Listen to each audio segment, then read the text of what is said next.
घी मिठा सर्दी खांसी से लड़ने का ऐसा जादुई काढ़ा जिसे पी पी कर हम बड़े हुए और डॉक्टर के पास जाने की जरूरत कम पड़ी। तो चलिए आपको भी बताती हूँ।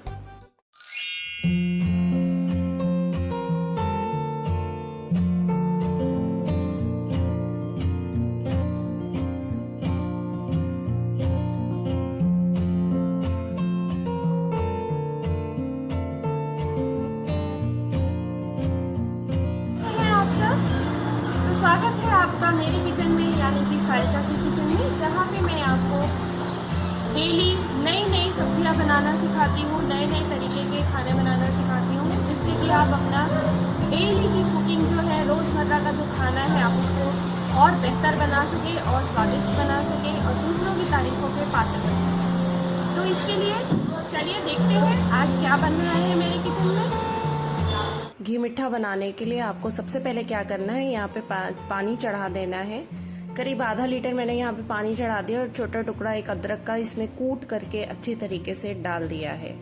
साथ ही में मैंने यहाँ पे डाली है तुलसी की ताजी फ्रेश पत्तियाँ, जो कि हमारी सेहत के लिए बहुत अच्छी होती हैं। अदरक एंटी माइक्रोबियल होता है, एंटी बैक्टीरियल होता है और तुलसी की सेहत के फायदे तो आप जानते ही होंगे।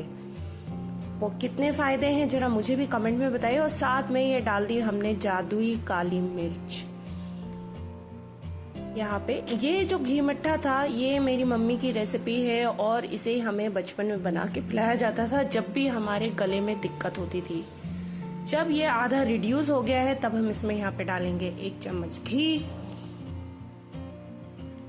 और हो गया घी और साथ ही में चीनी, मीठे के लिए चीनी, क्योंकि बच्चे होते हैं ना, उनसे पिया नहीं जाता है कड़वा कड़वा काढ़ा, इसीलिए शायद उन्होंने तैयार किया था ये घी मिठा, ताकि मीठा मीठा काढ़ा भी हम पी करके यहाँ पे स्वस्थ रह सके और गले की खराश से हमें मुक्ति मिल सके। ये जो घी मिठा होता है, अगर आप इसको इसी तरीके से पका के गर्मा गर्म पिलाएंगे तो बिल्कुल आपके गले की खराश को शांति मिलती है। जो घी हमारी जब खास के एकदम गला सूखा सूखा हो जाता है, उसे भी बहुत अच्छी तरीके से तरावट मिलती है, क्योंकि ये जो घी है वो अंदर जा करके इसको शांति देता है।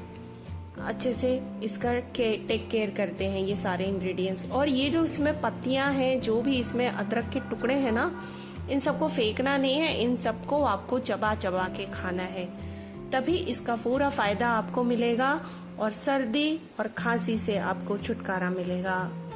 तो कैसी लगी आपको आज की मेरी ये रेसिपी, मुझे ज़रूर बताइए। नीचे कमेंट बॉक्स में कमेंट करिए और अपने विचार मेरे लिए ज़रूर छोड़िए कि आपको ये रेसिपी कैसे लगी। क्या आप चाहते हैं कि मैं और भी वीडियोज़ इस तरीके की आपके लिए पोस्ट करूँ या फिर ना करूँ? आपका सपोर्ट मेरे लिए बहुत ज़रूरी है, इसलिए आप प्लीज़ मेरे चैनल को लाइक और सब्सक्राइब कीजिए और अच्छा लगे तो शेयर भी ज़रूर